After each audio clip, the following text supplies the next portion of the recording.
Great. So once again, good morning, everybody. My name is Ann Hand. I am Hispanics and Philanthropy's Senior Program Manager for Leadership and Equity Initiatives, and I'm here with my colleague Nicole Malacu on the line from the Latino Community Foundation of Colorado. Nicole, please correct me if I'm getting your title wrong, but you're the Program Director for Capacity Building, correct? It's Project Director, yes, and that is correct. The project, it's Project Director for Capacity Building here at the Latino Community Foundation.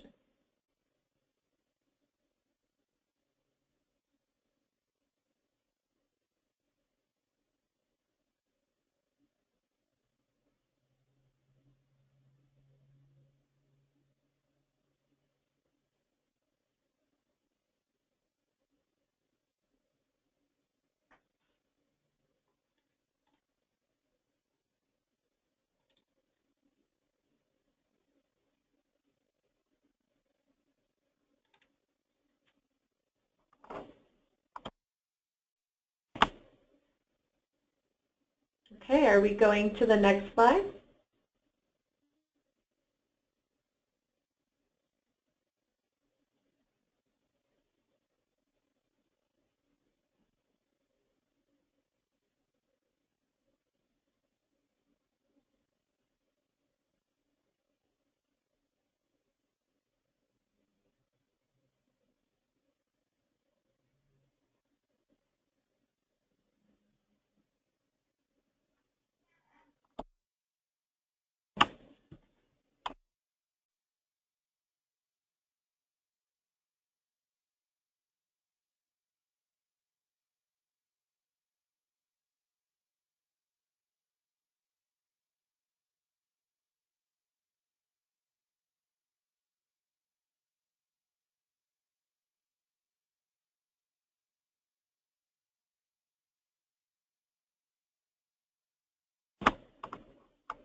Hello? I'm sorry, how much of that was interrupted? I didn't realize that I was on mute. I apologize for that. Hello? Hello? Can you hear me now? Hello? Okay, great. Thank you. And I apologize for that. Sorry for the technical problems there. Let me just go back then and quickly go over the overview again. So Hispanics in Philanthropy is a national nonprofit. We've been around for 33 years, and our mission is to strengthen Latino leadership, voice, and equity through leveraging philanthropic resources. We work with a variety of funding partners, foundations, and other types of funding partners in the U.S. and the Americas with this goal of strengthening the Latino community. The Latino Community Foundation of Colorado is based in Denver, and its mission is to influence and engage Latinos and others to be leaders and philanthropic investors to develop strong and vibrant Latino communities in Colorado. And as I mentioned, we've been working together for quite a few years on this capacity building work in Greater Colorado, and together we've invested more than $1.7 million in 80 nonprofits in Colorado. So Nicole, are you back on the line? Sure, I'm back on the line. I'm not sure I got kicked out. So thanks so much for carrying that forward, Ann, about our long-term relationship. So as Ann mentioned, we are in round 10 of our capacity building grant making for the 2016-2017 cycle. And we just wanted to share briefly sort of an overview of what capacity building means within the framework of this particular funding funding area. So obviously we look for projects that are looking to build capacity of their organization, maybe projects that are related to streamlining the institutional collection of data, such as evaluation, upgrading communications within their organization, developing a strategy. There's lots of different projects that we've seen over the years, including increasing, the financial capability and skill level of an organization, strengthening a development department, sort of things that are going to contribute to the organization's long-term success. Some of the examples of things that we've seen that we don't consider capacity building are anything related to carrying out your programmatic work. So getting into the nitty-gritty of how you provide support to community or the particular projects or initiatives within your organizations. Those are not things that we typically fund under the capacity building funding opportunity. And specific projects. So, we have seen proposals where folks would like to lift up a special project within their organization. We don't consider that to be capacity building. So grants that we typically, do provide to Latino-led, Latino-serving organizations. Obviously, we are the premier Latino community foundation of Colorado. We would like to see the two criteria, or actually it's required, the two criteria under Latino leadership and one criteria met under mission. So in the leadership of the organization, you would have to meet two of the following criteria. The executive director is Latino or Latina.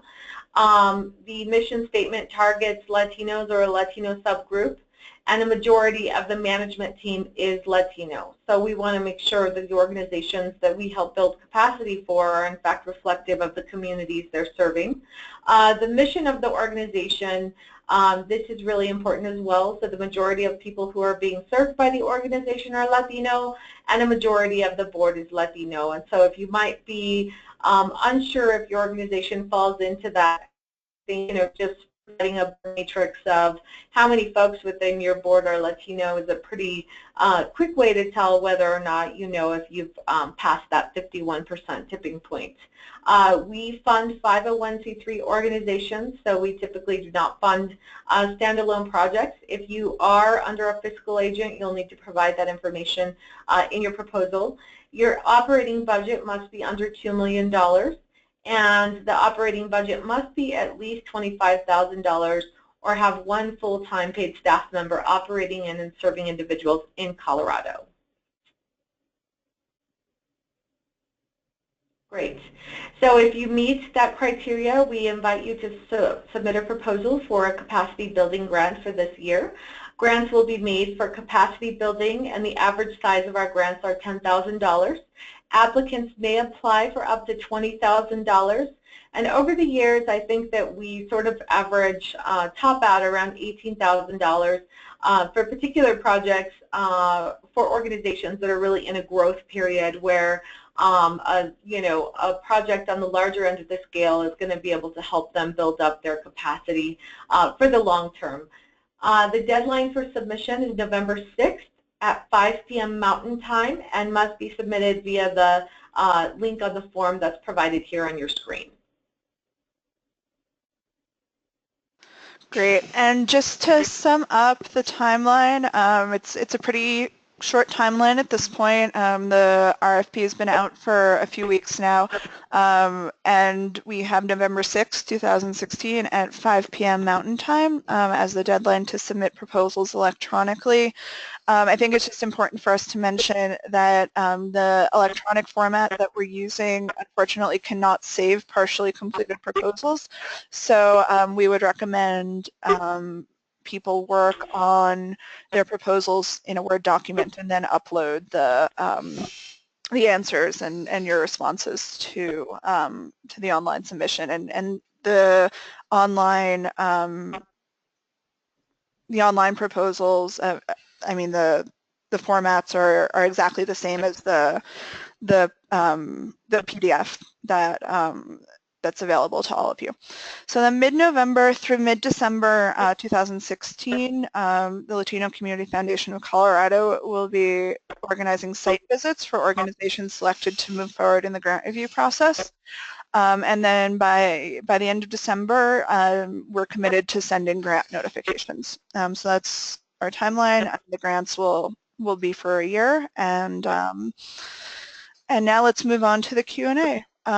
So if you have any specific questions, you can either raise your hand or type in your question in the chat box. If you type in your question, I'll read it out loud.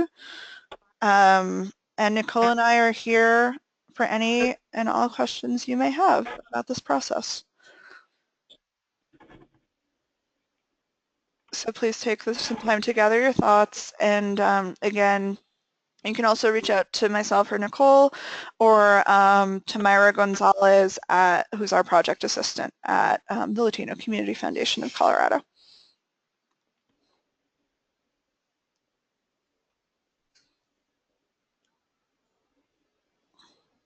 So we'll just stand by to see if you all have any questions.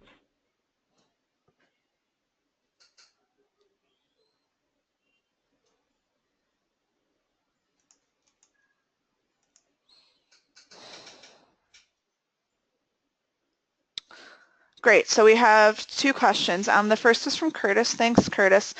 What is an example of a communications upgrade?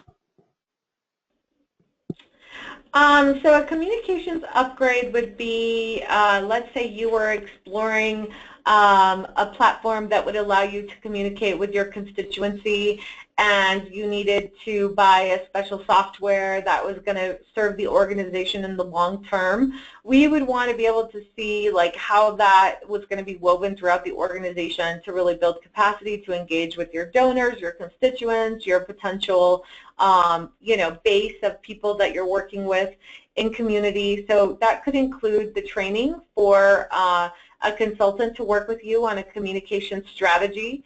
It could include the software or platform itself of whatever you were going to use to engage with people in your communications plan. It would be working with a marketing team if you needed to invest some funds in that. So it's really kind of how are you going to do that, and I would really focus and urge folks to really focus on one element of whatever particular capacity building area you're going to build on. So talk about how the communications platform and or the time with the consultants is going to really help you kind of keep the organization in the growth phase, and how that would integrate with other departments or other parts of your work going forward. Thanks, Nicole. So we have another question from Laura. Thanks, Laura. The project budget narrative says, be sure to include all years of funding, but you mentioned the grant is only for 1 year of funding. Can you clarify this? That is a typo. It's because we have done multiple years of funding in the past, and this is only for 1 year of funding. Nicole, is that your understanding as well?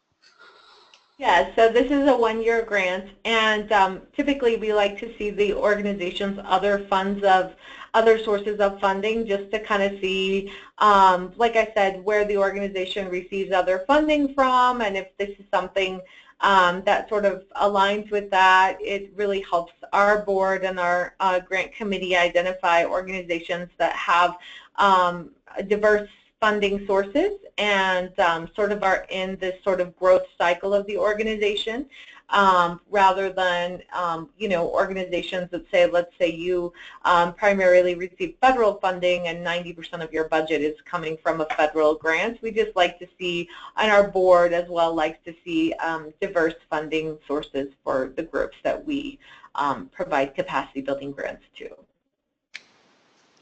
Great. So we have another question from Luke. Thanks, Luke.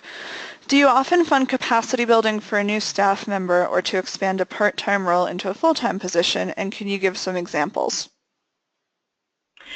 We typically do not fund staffing expansion of staff roles. I've had grantees ask if we fund, maybe a person coming on as a development coordinator, for example, from half-time to full-time. What's more interesting and what's more in our eyes, what helps an organization build capacity is to tell us what you're going to do with that time and how that staff member is going to be trained to actually carry out the work. So typically we do not fund the expansion of staffing hours, and the reason being that we want to really have you think deeply about the ways that that staff time will be used. So a really great example would be if you were wanting to grow, to do some, updating of your finance department, and that particular staff person was going to spend considerable time with a consultant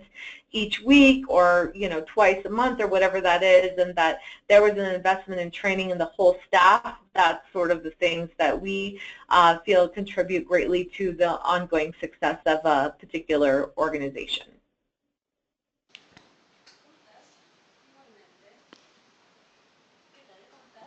So thanks for those great questions. I hope that our answers have been helpful in terms of clarification.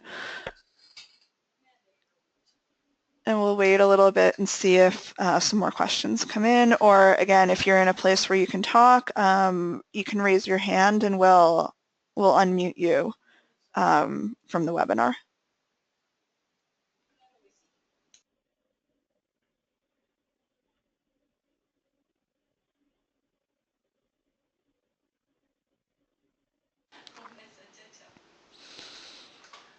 We have another question from Laura.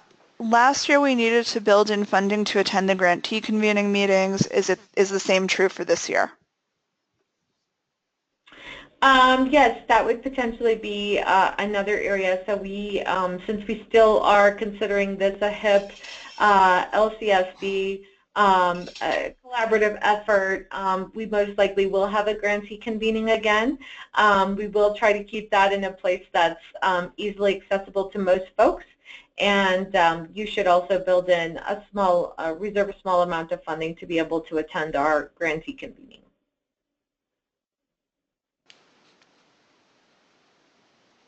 Thanks, Laura. Thanks, Nicole.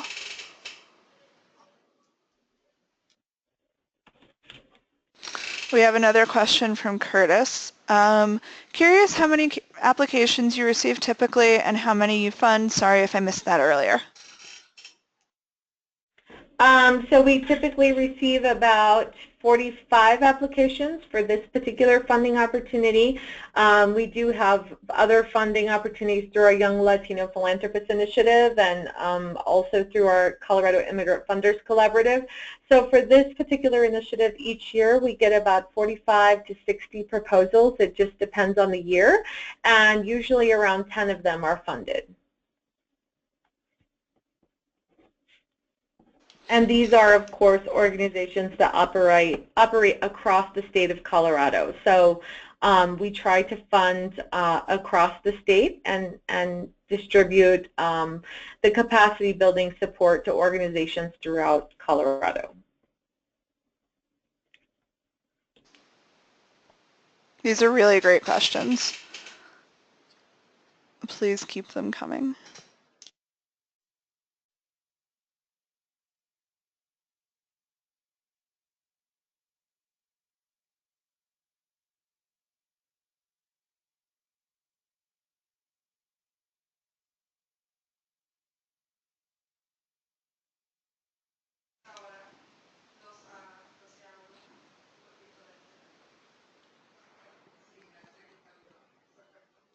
So if we've exhausted all the immediate questions, then what we can do, and as I mentioned, we're all available for direct contact in terms if you have more questions or as you're working on your proposals, if something comes up, we're happy to chat. Myra's happy to chat. And we can wrap up a little bit early, give you guys back the rest of your hour, unless there are any more questions coming in. I just want to thank everybody so much for being on the line this morning. Thanks to my wonderful colleague Nicole And we're so looking forward to receiving and reviewing all of the wonderful applications that we know we're going to receive. Yep, and like Anne said, please feel free to reach out to either of us. Our contact info is here. Myra from our staff here at the Latino Community Foundation is also available for basic questions in terms of deadline. If you have more specific questions about content or want to just kind of delve deeper into the capacity building question, feel free to reach out to me. And again, as Anne mentioned earlier, please try to, the portal where you submit your application does not let you go back and capture that or work on it and go back to it. So, you know, fair warning to save it somewhere else or type your content somewhere and then be able to put that in a Word doc. If you would like me to send you the PDF, I think that's, you can reach out and we can get you the PDF so that you can have that as well. Okay, great. Well, I hope everybody has a great rest of your day and a wonderful rest of your week ahead of you. Thanks so much again for being on the line, and we're just so looking forward to receiving everybody's applications. So thanks so much. Thanks, everyone. Have a great day.